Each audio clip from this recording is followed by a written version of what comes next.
सबसे बड़ा धन होता है गुणों का धन। पिता अपनी पुत्री को जी भर के देना चाहता है। जिसने अपने हृदय का कलेजा दे दिया, हृदय का टुकड़ा दे दिया, अपना हृदय धन दे दिया, अपनी पुत्री दे दी, वो कुछ कसर नहीं रखता। लेकिन सबसे बड़ा धन पुत्रियों का उनका गुण, प्रतिकूलताओं में धैर्य रखना है, बड़ों की आज्ञा का पालन करना है। जानती हो पुत्री, अलकनंदा में जब गंगा का मिलन होता है तब अलकनंदा के पाट बड़े चौड़े हैं, जल बहुत ज्यादा, लेकिन फिर भी अलकनंदा नहीं कहती कि गंगे गंगे तू बहुत छोटी है, मैं बड़ी हूं, आज से तू अलकनंदा कहलाएगी। अलकनंदा ये नहीं कहती, अलकनंदा कहती है गंगे आज से मैं अपने बड़प्पन का त्याग करके तुम में समर्पण कर रही हूं, अपने नाम का त्याग कर रही हूं, आज से मैं भी गंगा ही कहलाऊंगी। अपने नाम का त्याग, पिता के गोत्र का त्याग, पति के गोत्र को स्वीकार करना। अगर अपने गुणों का बोध रहता है, अगर मायके वालों के बड़प्पन का बोध रहता है तो सहज संबंध स्थापित नहीं हो पाते।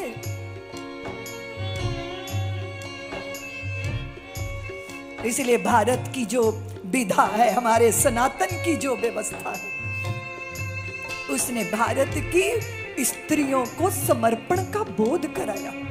समर्पण कैसे होता है?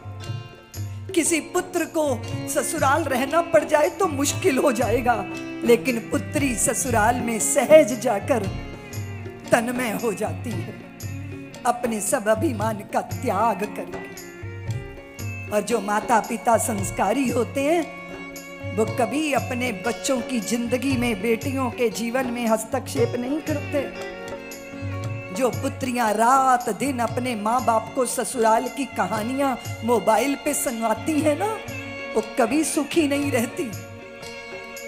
एक पौधा एक जगह से उखड़ा है, दूसरी जगह बोया गया है, तो उसको अवसर मिलना चाहिए ना, वहां जमने का अवसर मिलना चाहिए ना। पिताजी आप हमेशा कहते हो कि सास की सेवा करो, वो इतनी दुष्ट है, वो इतनी बुरी है।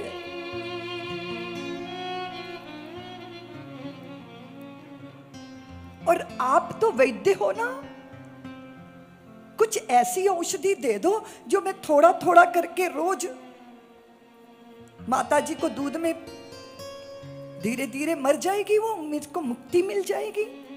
हर बात पे टोकती है, हर बात पे टोकती है, मुझे बहुत बुरा लगता है। पिता ने कहा पुत्री ऐसा नहीं बोलते। 2 महीने बाद फिर आई और कहा देखो पिताजी, अगर आप मुझे मेरी सास को मारने का रास्ता नहीं बताओगे ना तो मैं स्वयं आत्महत्या कर लूंगी। विवश कर दिया वैद्य पिता को पुत्री ने। तो पिता ने सास को मारने की दवाई दे दी और कहा धीरे धीरे थोड़ी थोड़ी देना दूध में, किसी को बताना मत। कितने दिन में मरेगी? बोले 2 महीने लग जाएंगे, लेकिन इन 2 महीनों में तेरे पे शक ना हो, इसलिए जी भर के सेवा करना, भोजन बनाना, घर का काम करना, माँ का सम्मान करना, नहीं तो शक होगा, तू भी पकड़ी जाएगी, मैं भी पकड़ा जाऊंगा। कोई बात नहीं, मैं सब कर लूंगी। 2 महीने का ड्रामा तो मैं अच्छे से कर सकती हूँ। और 2 महीने का ड्रामा चला, और ड्रामा क्या चला, वो जिंदगी की सच्चाई बन गई। सुबह उठकर माँ के पैर छुए और सासू माँ ने गले से लगा लिया। दौड़ के जाके भोजन बनाया। माँ आज आप क्या खाओगी? माँ आज आपके लिए क्या बना दूँ? सासू माँ सारी दुनिया में बहू रानी की प्रशंसा कर रही है, मेरी बहू इतनी सुपात्र है, मेरी बहू इतनी प्यारी है, मेरी बहू इतनी संवेदनशील है। 2 महीने में तो घर में स्वर्ग उतर आया। अब 2 महीने होने जा रहे हैं, अब माँ मर जाएगी। मैं माँ के बिना नहीं जी पाऊंगी, उनके बिना छूछी अधूरी अकेली। नहीं नहीं, दौड़ी गई। पिताजी गजब हो गया। पिताजी अब क्या होगा? मेरी सासू माँ को बचा लो पिताजी। अरे तू मुझसे जहर लेकर गई थी सासू माँ को मारने के लिए, अब कह रही है बचा लो। हाँ पिताजी, मैं नहीं जानती थी मेरी सासू माँ के हृदय में इतनी वत्सलता, इतना प्रेम। उनके आशीर्वादों से मेरा भाग्य का खजाना भर गया है पिताजी। मैं नहीं चाहती मेरी माँ को कुछ हो। तो पिता मुस्कुराए, बोले पुत्री, तेरी माँ के लिए, सासू माँ के लिए जहर नहीं दिया था मैंने, ऐसी सेहत बनाने की औषधि दी थी जिसको रोज खाने से तेरी माँ का स्वास्थ्य अच्छा हो। पर मैंने सूत्र दिया था पुत्री, जिंदगी इन्वेस्टमेंट है। प्रेम बोते हैं तो प्रेम पाते हैं, भरोसा बोते हैं तो भरोसा मिलता है, विश्वास करते हैं तो विश्वास प्राप्त होता है, मान देते हैं तो सम्मान बरसने लग जाता है, प्रणाम करते हैं तो आशीर्वादों की बारिश हो, आशीर्वादों की बारिश होती। जिनके हृदयों में संशय है देवी, वो सदैव कांटों पे चलते हैं। वो आस पास कोई भी अपना नहीं पाएंगे। उनकी चापलूसी होती है, पीठ पीछे उन्हें गालियां दी जाती।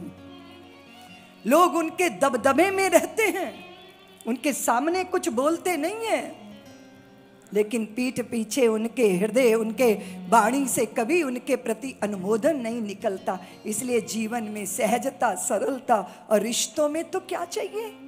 रिश्तों में क्या चाहिए? कोई बुरा नहीं होता। गलतियों से जुदा मैं भी नहीं, तू भी नहीं, है ना? खुदा मैं भी नहीं, तू भी नहीं, है ना? ऐसा ही होता है ना? हम सब अधूरेपन को लेके जी रहे हैं। पूर्णता का प्रयत्न है।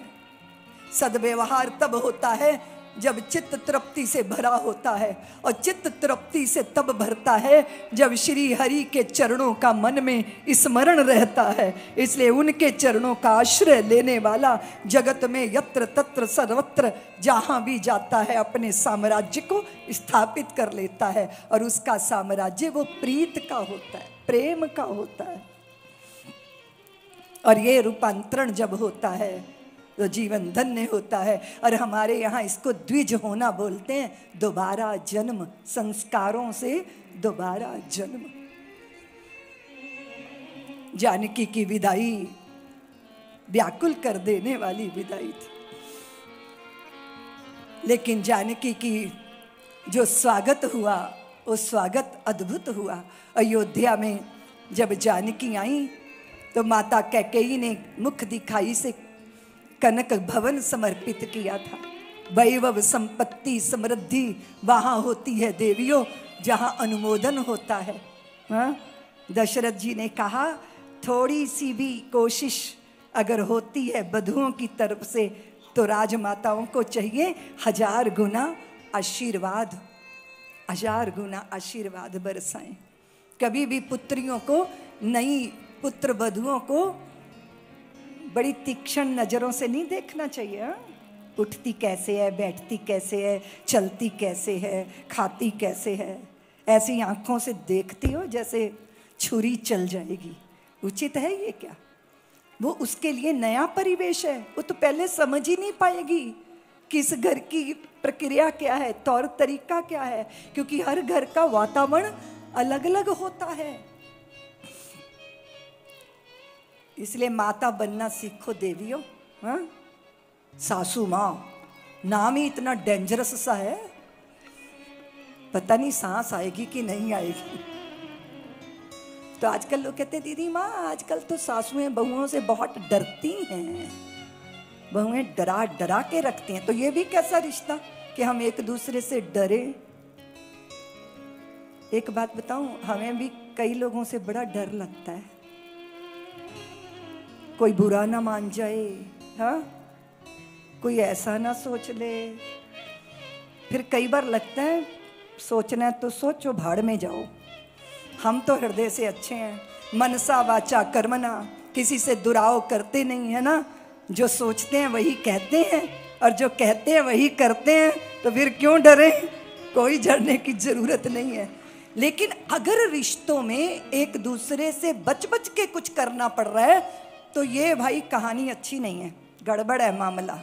इसलिए एक दूसरे को अवकाश दीजिए, स्पेस दीजिए, ताकि अपनी निजता में हमारे आसपास एक सुंदर अच्छा वातावरण खिले। इसीलिए घर को स्वर्ग बनाइए, है ना? क्या ख्याल है आपका? स्वर्ग जाना चाहिए कि स्वर्ग को धरती पे उतारना चाहिए? बोलो देवियों, बोलो ना। दुल्हन जानकी मैया, जरा उनकी आंखें देखो, अधर पल्लव देखो, उनके कपोल देखो, सारी अयोध्या आनंद में डूब गई है। आए ब्याह राम घर जबते, वसई आनंद अवध सब तब से। सब्सक्राइब करें साध्वी ऋतंभरा जी के YouTube चैनल को और हमारे वीडियोस को सबसे पहले देखने के लिए बेल आइकन को दबाना ना भूलें।